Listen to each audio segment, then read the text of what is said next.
Today we're talking about eyesight, and we're thinking about things that being able to see. It's going to be a miracle about a blind man being able to see. And so I thought it'd be kind of fun. Let's just start off with just looking at some beautiful pictures. All right, just beautiful images, beautiful sights to see. There's a lot of great things to see in our world. So let's go ahead and throw the first one up here. This is Ruby Falls up there in Chattanooga. How many of y'all been to Ruby Falls, Chattanooga? I've lived here almost 20 years, and I still have not been to Ruby Falls at any point, and I think I'm doing okay. It looks great, though. I mean, it really, really does. I mean, that's nice. It's really cool just how the caves have those natural LED lights that just shine all over the place. It's amazing. There's a place called Jacob's Well in Wimberley, Texas. Some of y'all have heard of this. This is actually kind of amazing. That is, so it's like a great big lake, little pond, but then there's just like this big hole right there in the middle. It's 12 inches in diameter, and it's 30 feet deep. Now, I got to know, how many of y'all would jump straight in the middle of that bad boy right there? Come on now, where are the crazy ones in the room? All right, okay, yeah. So that's pretty cool to look at. Let me see. I think, let's see, where's the next one here? What do we got?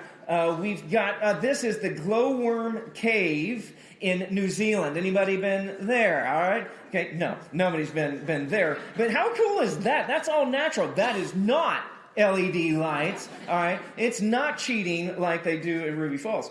Let me see. What is the what's the next one we've got up here? Let's go. How many of you guys have been here? How many of you guys have been to the Garden of the Gods? How many out there in Colorado Springs? Oh my goodness, this place is amazing. It's a national park. It's gorgeous out there. Jennifer and I, we actually had a chance to go out there. I think it was last year or something like that, and just walked the entire thing. Got to close all of our rings on our Apple Watches. It was a great day, but that's just so cool, just being able to see that right there. And then I think we got one more, another beautiful picture. What is this one? Ah! How gorgeous is that? I mean, that one's just like, hold on, guys. I just moved for just a second. Oh, two times. All right, just amazing. But man, just beautiful sights. One of the things that we do with our eyesight is a lot of times we take our eyesight kind of for granted. So I'll be 44 really soon, and so I recently went to the eye doctor, and it was like, hey, some things are starting to get a little blurry and stuff. And he's like, yeah, you're getting old. That's just kind of how it works. It's like, well, that's kind of mean, but found out I'm nearsighted in one eye and farsighted in the other eye. And so it's just a nice little mess. And so it can just make you kind of a little dizzy stuff. But we take our eyesight for granted until something goes wrong with it. And we just kind of like don't even really think about everything that is going on. And really just the simplest process is like divinely complex whenever it comes to our eyesight. Like take, for instance, like our retina. It conducts close to 10 billion calculations every second. 10 billion with a B, calculations every second. And that's before the image travels through the optic nerve to the visual cortex. I love the way that Dr. John Stevens put it. He said this: to simulate 10 milliseconds of the complete processing of even a single nerve cell from the retina would require about 500 simultaneous nonlinear differential equations 100 times and would take at least several minutes of processing on a Cray supercomputer. Keeping in mind that there are more than 10 million cells interacting with each other in complex ways, it would take a minimum of 100 years of Cray time to simulate what takes place in your eye every second. I have no idea what that means. And that's what makes it so amazing, It's just like, it's so fascinating. And today, as we continue our series, Healers, we're looking at these miracles of Jesus. We're going to look at one of those miracles of healing. Remember, there are four types of healings that Jesus does. We've got miracles. We got miracles of healing, miracles of protection, miracles of provision, miracles of deliverance. And so today, we're zeroing in on a miracle of healing. And really, there's another subcategory of healing miracles, because there's like 5 types of those.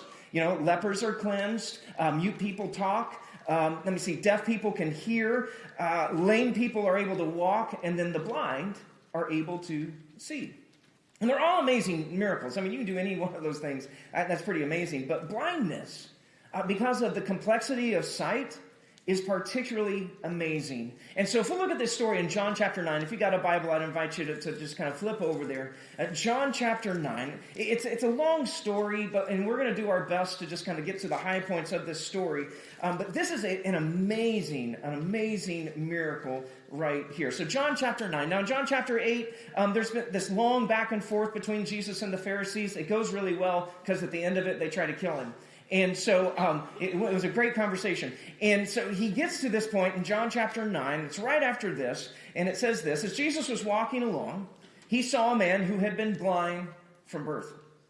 Rabbi, his disciples asked him, why was this man born blind? Was it because of his own sins or his parents' sins? And he says, it was not because of his sins nor his parents' sins.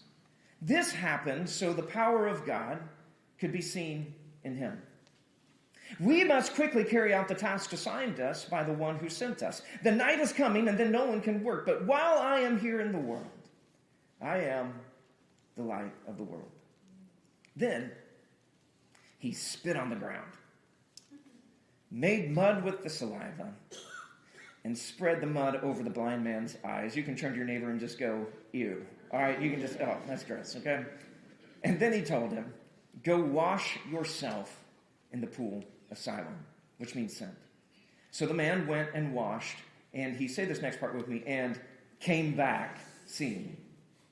His neighbors and the others who knew him as a blind beggar asked each other, isn't this the man who used to sit and beg? And some said he was. Others said, no, it's just somebody who looks like him. But the beggar kept saying, yeah, it's me. I'm the same one. And they asked, who healed you? What happened? And he told them.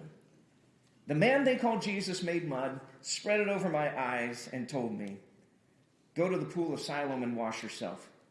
So I went, I washed, and now I can see.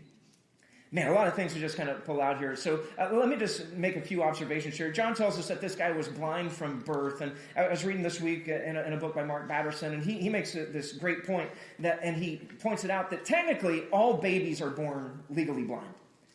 All babies are born legally blind, and that's probably a blessing in disguise because you start to think about all the faces we make at newborns, and it's just like, oh man, that would probably freak them out and scar them for the rest of their life. It's like, it's a good thing they can't see very well. They really can't see any further than about 12 inches away. They've got 20/200 vision. Okay, so legally blind, they just can't see anything, and that's why touch is so critical in those early stages of life because that's how they interact with the world. It's not through their sight, but it's through touch. But it's about 8 months in that their visual acuity, their color vision, and their depth perception begin to rival the adults who are making the silly faces at them. And so it's during that developmental process that there's like these windows of opportunity that open and close just all the time like clockwork. And vision is one of those things. It is primarily wired between birth and 18 months. Okay, so for the first 18 months of their lives, and that is whenever, here's a great word if you need a Scrabble word, synaptogenesis takes place. Okay, synaptogenesis, that is the formation of synapses between neurons and the nervous system, but I know you already knew that. And so in the visual cortex, that peaks around 3 months old, and that's where this miracle gets fascinating. Because if you were to place a patch over the eye of a newborn baby and just leave it there during the first few years of its life, that baby would be blind in that eye for the rest of their life. Even if there is no genetic defect, even if there's no physical deformity, they would be blind. And the reason is because none of those synapses would be formed between the visual cortex and the optical nerve. And so whenever John tells us there at the very beginning that here's a guy who had been blind from birth, from the very time he was born, an eye doctor would look at that and say, well, his condition is irreversible. There's nothing that you can do about it because the synapses aren't there. The connections between the visual cortex and the optical nerve have never been formed. And so the natural window of opportunity is closed. It's gone. There's no chance for this guy to have sight. But here's what I know, and here's what John is letting us see. God performs some of his greatest miracles whenever all hope is lost and every door has been shut. He was born blind from birth. And so the disciples are looking at this guy, and they ask Jesus this question. Like, so whose fault is this? Who sinned? Did he sin, or did his parents sin? Why was he born into this condition? And really, those were the only two options for the disciples and the people of the day. As they look at this through a theological lens, this is what they believed, that it was either the parents' fault or the person's fault. And so if he was born blind, then that means he sinned while he was in the womb, which means we're all just out of luck. Okay? And so they're just like, man, he must have done something bad while he was flipping around in there. You know, it's just like a lot of morning sickness or something of that nature. And it's like, okay, so that's what it is. But then there's another way to look at this question. And that's not through our theological lens, but it's also a way to look at it is, this is actually a question of avoidance. Because you can interpret this question as the disciples looking at this guy going, hey, Jesus, do we have to help him?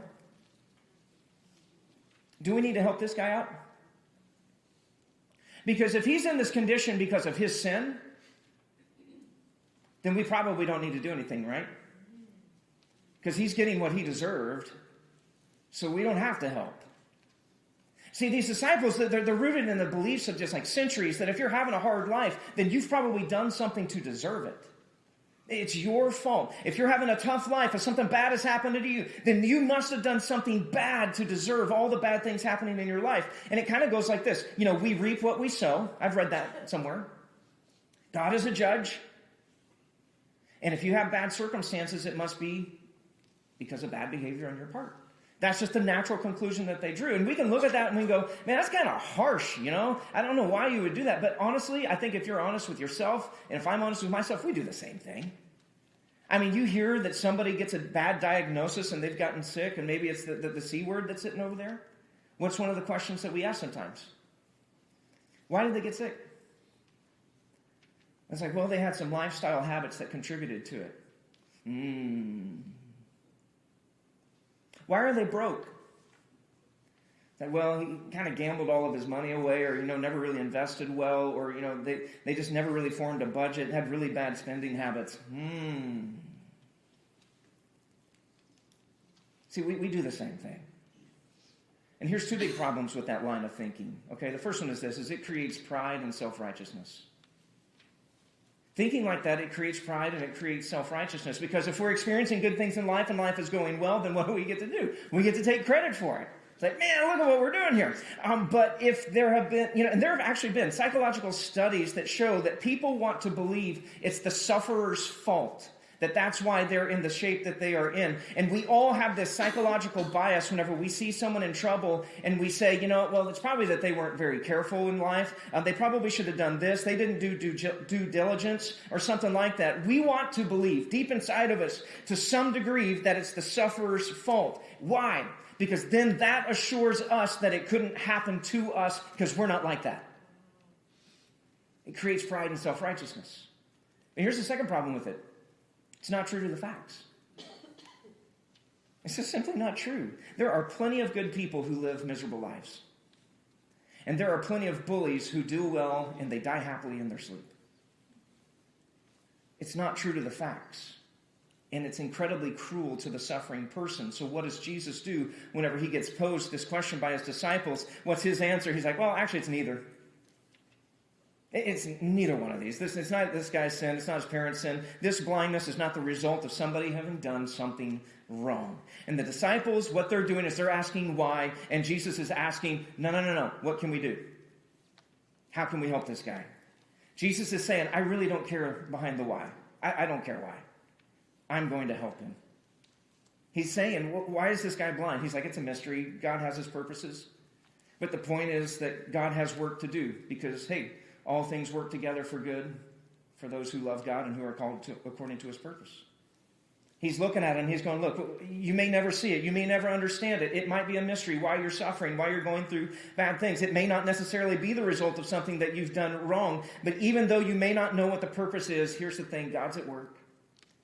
And God is working in this. And so he says to them, well, I'm here in the world. I am the light of the world. Now here, Jesus is actually quoting himself.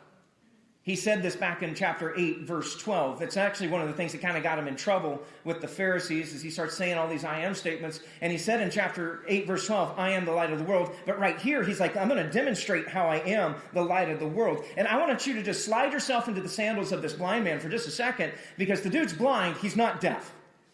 So he's hearing everything that is going on. And he would have heard the roar of the crowds the day before as they left the temple just the day before. He probably even recognizes Jesus' voice. He's like, wait a second, isn't that the guy that they were trying to stone just a little while ago? And he understands that. So whenever Jesus says, I am the light of the world, this guy goes, oh my goodness, I know exactly who that is. I know exactly who this guy is. And I know what kind of trouble he has caused around here. And then Jesus says the weirdest thing. He spits in the ground. I had a lot of thoughts, all right? Like, first thought is, gross.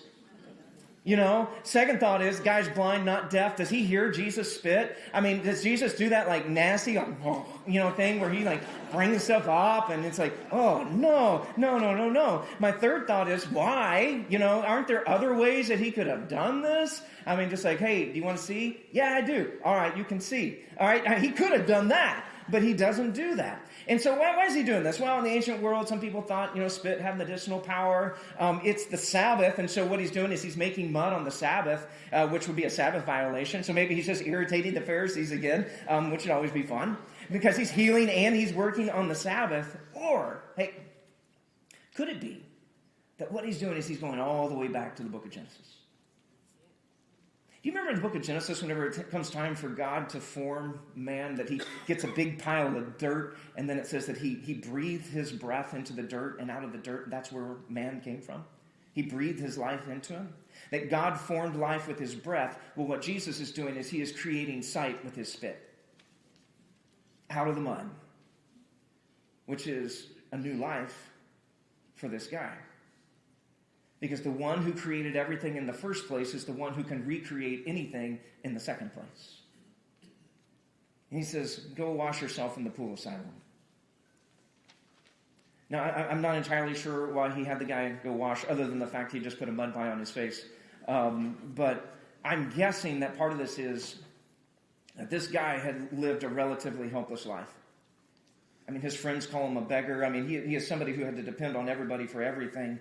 And so what Jesus is doing is he's not just healing him from his blindness. Don't miss this. He's healing him from his helplessness.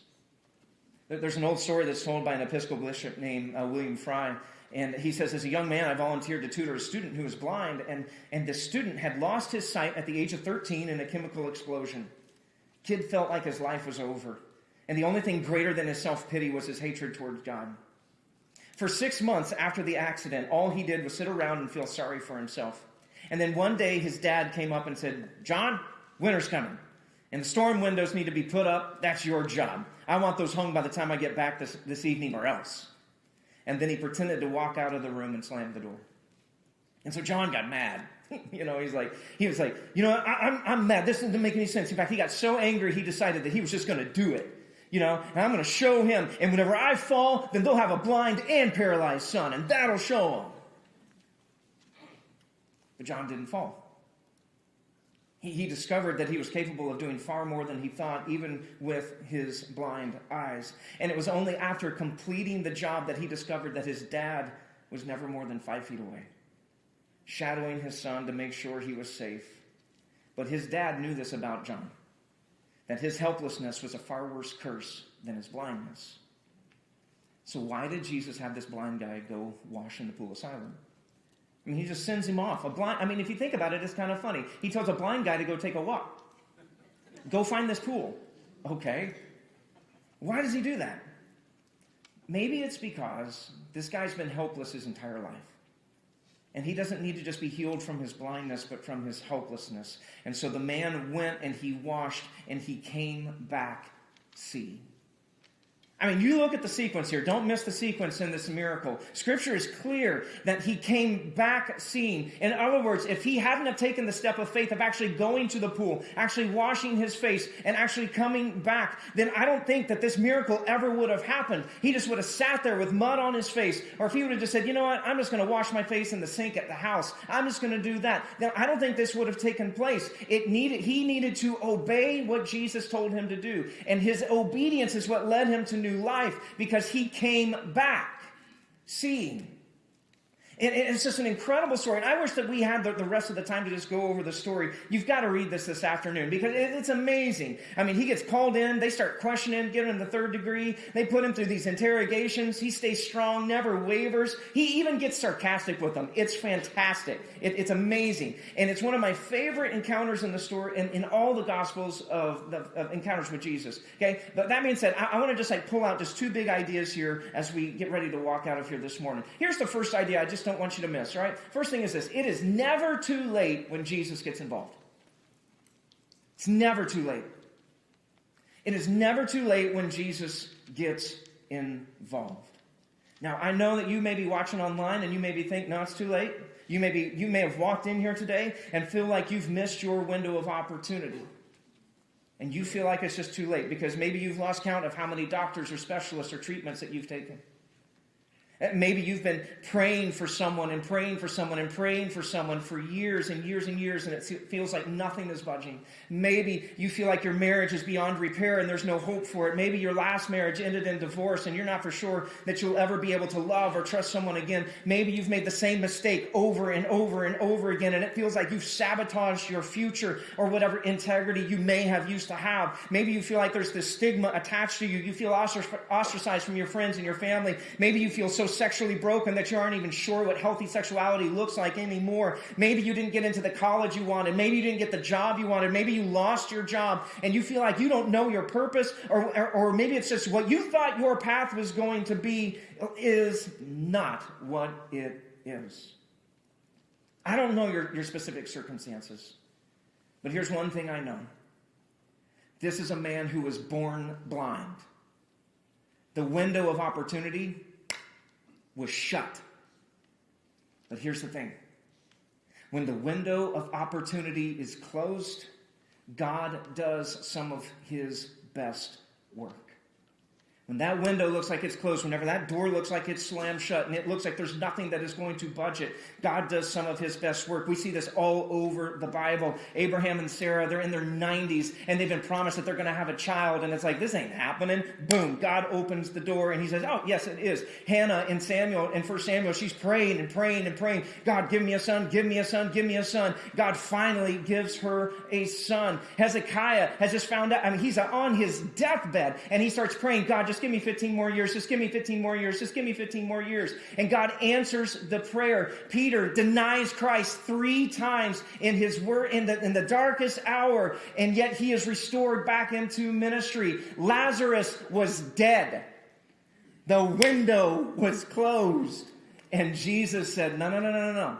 I'm opening the door for you to keep going. God does his best work when the window of opportunity appears to be closed. He is the one who can create new pathways. He is the one who heals old and damaged ones. He is the God of second chances, third chances, and 4,000th chances. That is who he is. It is never too late when Jesus gets involved.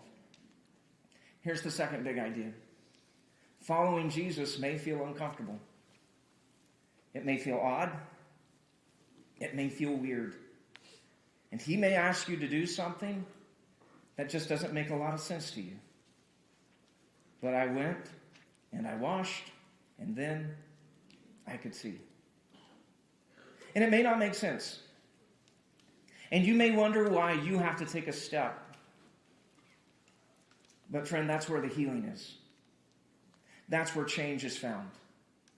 Because once again, as we see so many times in these stories about healing, we see that for the miracle to take place, obedience is required. And when that step is taken, that's when the life is changed. And it may not make sense to you to hear what Jesus is asking of you. You may be sitting there going, what do you mean, Jesus, that you actually want me to give of my money?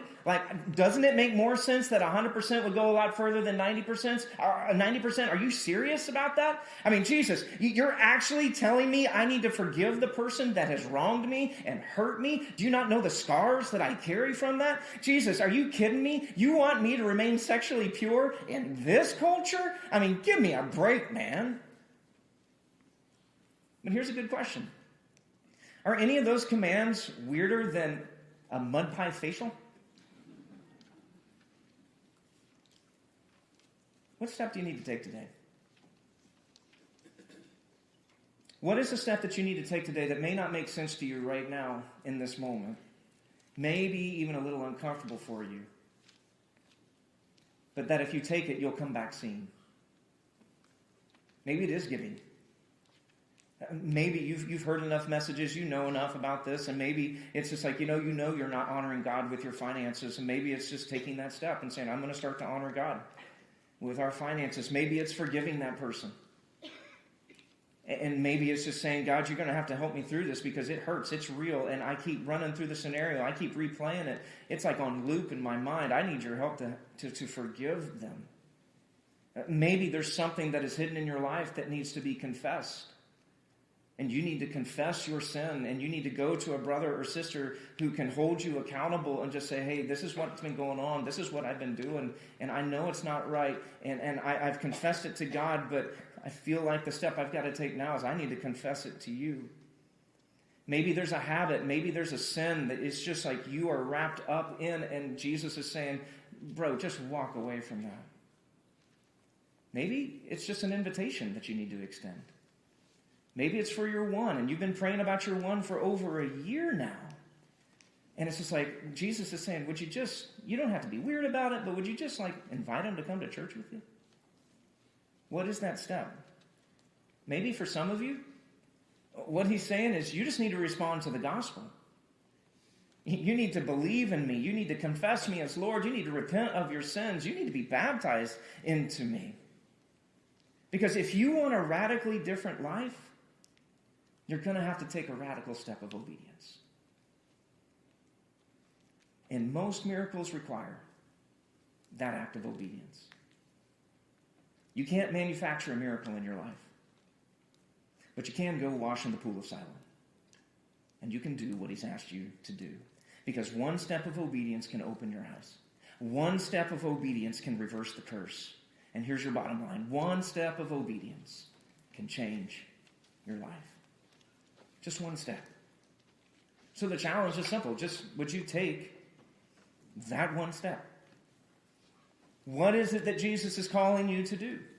Is it giving? Is it forgiving? Is it confessing? Is there something you need to give up? Is there an invitation you need to extend? What is it? Take that one step, because that's what you are called to do. And it's that one step that can change everything in your life.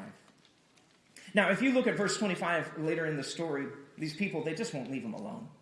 That makes sense. It's like, here's a guy that used to be blind, now he's not. And so they just keep pestering him with questions, and they're asking and asking and asking. And I love his reply in verse 25, because they're like, tell us he's a sinner. You know, he's not who he says he is. And he's like, yo, listen, I don't know whether he's a sinner or not, but here I do know this. I was blind, now I can see. Okay? And I just absolutely love that response. I don't know. I mean, you can sit around, you can debate all these things, and you can ask all these other kind of questions, and that's fine. Go ahead, knock yourself out. But here's the deal. I was blind, now I'm not. I know that. And whenever it comes down to life and whys and hows and whats, there's a lot we don't know, that we won't ever know, and that we can't know. But one thing you can know is who you were before Jesus and who you were after. I was blind, and now I'm not. So what do I know? I know this. I was lost, and then I was found. I know that it doesn't make sense for Jesus to leave the 99 to go after the one, but it sure felt good whenever he came after me. I know that I was dead in my sin, and I was raised to life in Christ. I know I was headed down a path that was not going to lead me to the life that Jesus wanted me to have, and he, in his grace and his mercy, knocked me down to help me see the path that he had for me. I know who I was. I know who I am. I know who I would be without him. And he is everything. I was blind. No, I'm not. It's the one thing that we can know. And the reason that we can have so much confidence in all of that is because we can know this. He was dead. He was buried. And then he wasn't. He came back to life. And that is the path for all of us to experience his radical grace and his radical healing. And today, if you've never taken a chance to respond to the gospel, if you've never put your faith in him, never repented of your sin, never confessed him as Lord, never been baptized into him, man, today that might be what he's calling you to do. And he's just saying, come on, this is where you are. And you're like, well, it doesn't make sense. I got to do all that stuff. No. He's asking you to do that. So step out and be obedient to him. If you're watching online and you want to do that, then I invite you to visit the website on the screen. If you're in the room and you're ready to make a decision to follow Jesus, submit everything to him, and to take that one step of obedience that can take your life, then grab one of those connection cards, tell us you're ready to begin your relationship with Jesus, and let's go. Don't sit in here with mud on your face. He's told you to go wash in the pool of Siloam.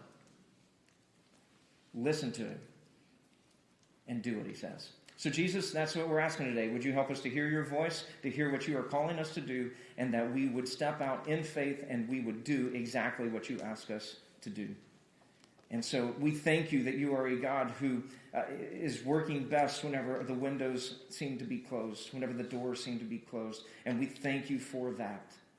And so I pray for my friends right now who it looks like the window of opportunity is closed and they feel broken, they feel hopeless, they feel helpless, and they're just wondering when you're going to break through. God, would you give them energy? Would you give them steadfastness? Would you give them a hope that does not fade, to know that you are the God who has come through in the past and you will come through again? And just because we can't see it right now doesn't mean that it's not coming. Help them to hold on. And God, for the others of us who just need to take that step of obedience, for whatever reason that we're holding back, would you please disarm us today? If we need to be knocked down, knock us down. If we need to be lifted up, lift us up. But help us to quit resisting and to start following you. And we pray this in your wonderful and your powerful name. Amen and amen.